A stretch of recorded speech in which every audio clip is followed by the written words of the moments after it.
caos da mente moderna. Marco Aurélio dizia: a ordem nasce da mente, e quando a mente se perde, o mundo se torna um labirinto. Vivemos hoje nesse labirinto.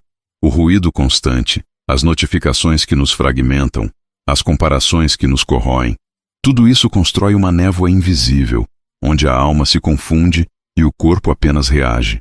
Acordamos cansados, dormimos inquietos. A mente, tomada por pensamentos soltos, tenta respirar entre compromissos e cobranças. E quando olhamos para dentro, encontramos um quarto escuro, onde cada preocupação é uma voz que grita. O caos não vem do mundo, ele nasce em nós. Os estoicos já sabiam disso há 2000 anos. Zenão de Cítio, o fundador da filosofia, ensinava que a confusão é o resultado da mente indisciplinada e que a disciplina interna é a mais alta forma de liberdade. Mas o que é essa disciplina? Em um tempo onde tudo nos chama, tudo exige, tudo quer nossa atenção, a mente moderna está saturada. Somos ricos em informação e pobres em clareza. Sêneca advertia: não é que tenhamos pouco tempo, é que desperdiçamos muito. Ele falava de sua Roma turbulenta, mas suas palavras atravessam os séculos e tocam este mesmo instante. O instante em que você se sente perdido, mesmo cercado de tudo. Pense em sua mente como uma casa. Todos os dias você permite que desconhecidos entrem, deixem objetos, ruídos, distrações. Chega um momento em que você não encontra mais o que realmente importa. As paredes da mente se tornam cheias de lembranças inúteis, e a alma tropeça entre o que foi e o que poderia ter sido. Jung dizia que tudo o que não enfrentamos em nós mesmos se transforma em destino. A desordem mental não é inocente. Ela se projeta em sua vida, em suas relações, em suas escolhas. Um homem confuso não escolhe, ele é escolhido. E um espírito distraído se torna prisioneiro das vontades dos outros. Os estoicos chamavam isso de escravidão das paixões, o estado em que somos arrastados por impulsos, emoções e medos, como um navio sem leme. Mas há um caminho de volta, um caminho que começa no silêncio, e é esse silêncio, não o vazio, mas o repouso da alma, que abre o portal da clareza. Marco Aurélio, em meio à guerra e pestes, escrevia suas meditações todas as noites. Não para o mundo, mas para si mesmo. Era um imperador que lutava contra exércitos externos e, sobretudo, contra o tumulto interno. Ele sabia que o verdadeiro império é o domínio sobre a própria mente. A confusão é a doença da pressa, e o antídoto é a presença. Quando você começa a observar seus pensamentos, em vez de segui-los, algo muda. É como se o mar turbulento das ideias começasse a se acalmar. A mente que observa deixa de ser o caos. Ela se torna o comandante. Mas essa observação exige coragem. Porque dentro de nós vivem tempestades antigas, memórias, expectativas, feridas não curadas. Olhar para dentro é abrir as portas de um templo abandonado. Há poeira, há ruínas, há ecos. Mas também há o altar do poder interior, esperando ser limpo. Os estoicos chamavam isso de prohairesis, o núcleo racional e divino que nenhuma força externa pode corromper. É ali que nasce a clareza. E quando essa centelha é acesa, o caos começa a perder o domínio. Sêneca dizia: nenhum vento é favorável para quem não sabe a que porto se dirige. O caos é o oceano sem mapa. A clareza é o farol. E o primeiro passo para alcançá-la é compreender que você é responsável pela direção. Não o tempo, não as circunstâncias, não o mundo. Você. E assim o homem moderno, perdido em 1000 vozes, começa a ouvir apenas uma, a sua. A voz que esteve calada sob o ruído de tudo o que não importa. E quando ela volta a falar, o mundo inteiro muda de tom. A ordem dos estoicos. Sêneca escrevia que a mente desordenada é como uma lâmpada tremendo ao vento. Emite luz, mas nunca ilumina. E talvez seja essa a maior tragédia da mente moderna. A luz existe, mas vacila. O ruído do mundo apaga o foco. A clareza não é um dom, é um treinamento. Os estoicos tratavam a mente como um campo de batalha, e todo campo de batalha precisa de estratégia. Para eles, clareza era mais que pensamento, era prática. Eles organizavam a mente como um comandante organiza o exército antes da guerra. Cada ideia em seu lugar, cada emoção sob comando, cada ação guiada pela razão. E o primeiro pilar: separar o controlável do incontrolável. Epicteto, que nasceu escravo, dizia: algumas coisas dependem de nós, outras não. A simplicidade dessa frase engana. Ela contém o alicerce de toda a serenidade. O caos se multiplica quando tentamos dominar o que está fora do alcance. A opinião dos outros, o passado, o futuro, o acaso, tudo isso é vento. A sabedoria está em aprender a velejar sem tentar mudar o vento. O exercício estoico é este: pegue um papel e escreva 2 colunas. De um lado, tudo o que ocupa seus pensamentos. De outro, o que está sob seu poder de ação. Tudo o que não puder ser movido por suas mãos deve ser entregue à aceitação. Não é desistência, é foco.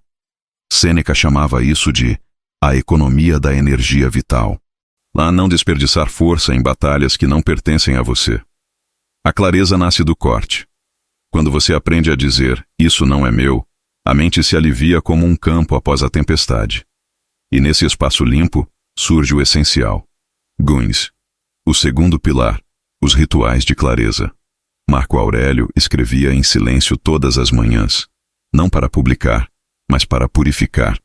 Ele chamava isso de higiene da alma. Hoje chamamos de journaling, meditação, planejamento. Mas a essência é a mesma. Escrever é ordenar o invisível. É tirar o caos do pensamento e colocá-lo no papel, onde ele se torna compreensível. 3 rituais sustentavam a mente estoica: manhã, reflexão e propósito. Antes de agir, definir o que é essencial. Tarde, pausa e revisão. Observar se a ação está alinhada ao propósito. Noite, exame e aprendizado. Sêneca chamava isso de acerto de contas com a própria alma. Esses 3 momentos são a arquitetura da mente lúcida. Sem eles, o dia se perde nas mãos do acaso. Com eles, o caos se curva à intenção. Marco Aurélio dizia: a vida de um homem é o que seus pensamentos fazem dela. Ele sabia que pensamentos desorganizados produzem dias desorganizados, e dias desorganizados se tornam anos sem direção. 3. O terceiro pilar: minimalismo mental. Sêneca alertava: a vida é suficiente para quem a organiza bem. O excesso é a nova forma de pobreza. Não a pobreza de bens, mas de foco. Vivemos soterrados por estímulos, informações, desejos e comparações. E a mente saturada perde o poder da decisão.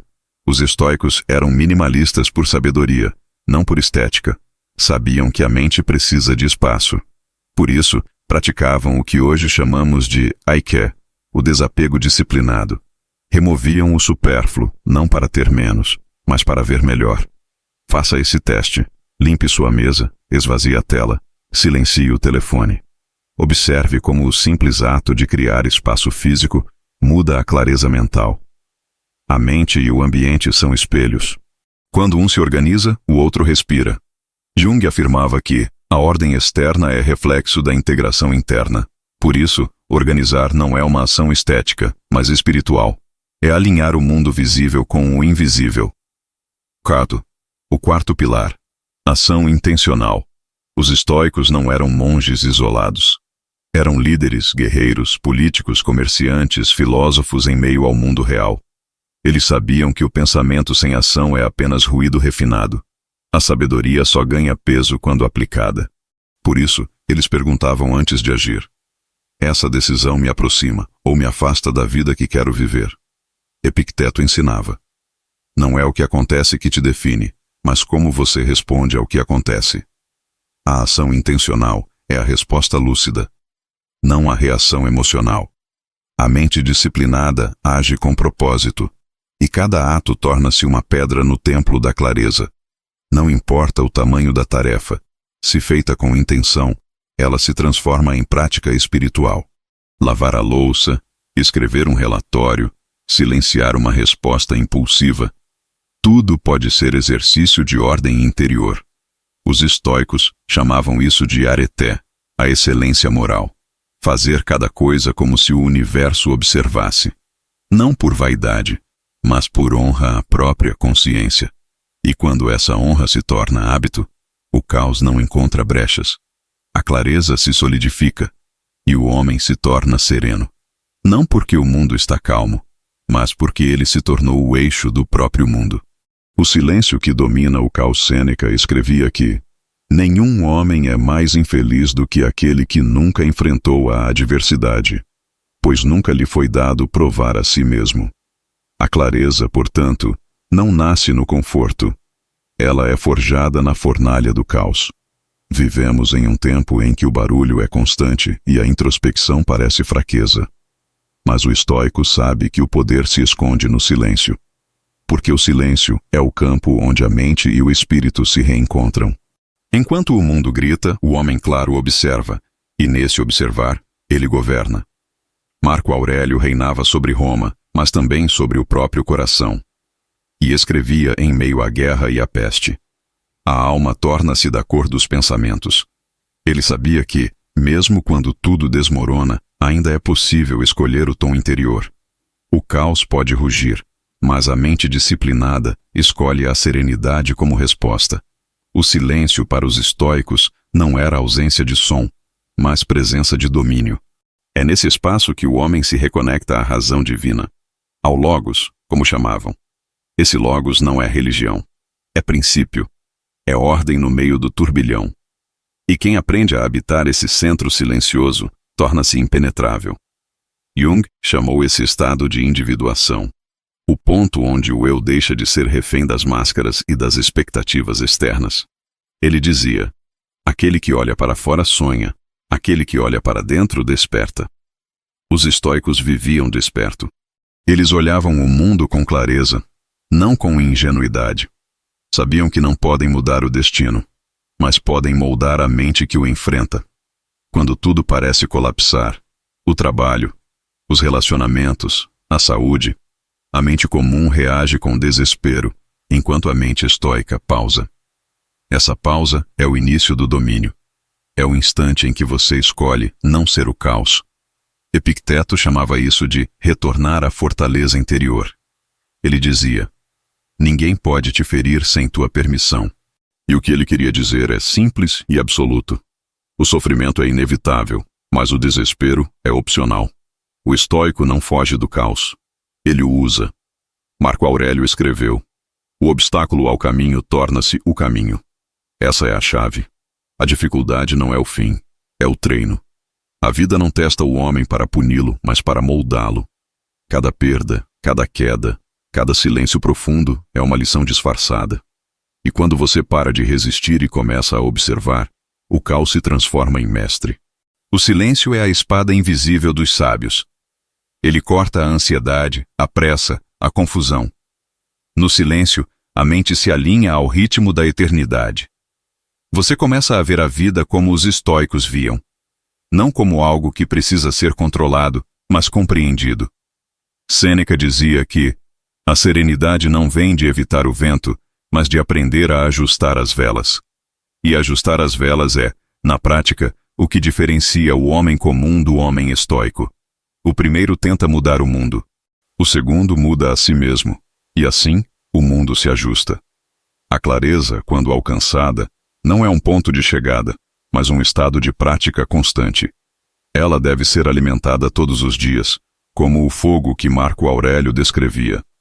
O fogo interior consome tudo o que é atirado nele e ainda brilha mais forte. É isso que você precisa compreender. A clareza não é frágil, ela é fogo, e o fogo precisa ser mantido. A cada manhã, renove sua ordem interior. Pergunte-se: o que posso controlar hoje? Qual é o meu propósito agora? O que posso eliminar para me aproximar da minha essência? E à noite, antes de dormir, questione-se: o que aprendi com o caos de hoje? O que preciso ajustar em mim? Essas perguntas, repetidas em silêncio, constroem a fortaleza invisível. Os estoicos não buscavam uma vida fácil. Buscavam uma mente invencível. E esse é o ponto mais alto da clareza. não viver sem problemas, mas sem confusão diante deles. Carl Jung dizia que o caos é a ordem esperando para ser decifrada, e é exatamente isso que o estoico faz. Ele decifra o caos, transforma o imprevisível em propósito, o sofrimento em estrutura, a dor em consciência. A confusão é barulhenta, a clareza é silenciosa. Enquanto a primeira grita por atenção, a segunda simplesmente observa. E nessa observação nasce o domínio. Quando você atinge esse estado, nada pode te desestabilizar. Nem o fracasso, nem o elogio, nem a perda, nem a glória. Você se torna como a montanha diante do vento. Não porque é rígido, mas porque é centrado. Os romanos chamavam isso de mens lúcida, a mente clara. E uma mente clara é uma alma livre. Ela vê, entende e aceita. Não porque desistiu, mas porque transcendeu. No fim, toda a filosofia estoica se resume a um único gesto: observar em silêncio e agir com clareza. Tudo mais é ruído. Sêneca conclui. A vida não é curta, mas mal administrada. Marco Aurélio reforça. A vida de um homem é o que seus pensamentos fazem dela. E Epicteto sela o ensinamento. Aceite o que acontece, ame o que é e siga em frente. O caos continuará existindo, mas dentro de você pode existir algo maior, um espaço sereno, intocável, que nem o tempo, nem o medo, nem o mundo podem destruir. Esse é o trono silencioso dos estoicos. E é nele que a verdadeira clareza reina. Se este vídeo te provocou reflexão, curta, se inscreva e comente o que o silêncio, o poder ou o desapego te ensinaram. Porque poder não é força, é clareza, é serenidade.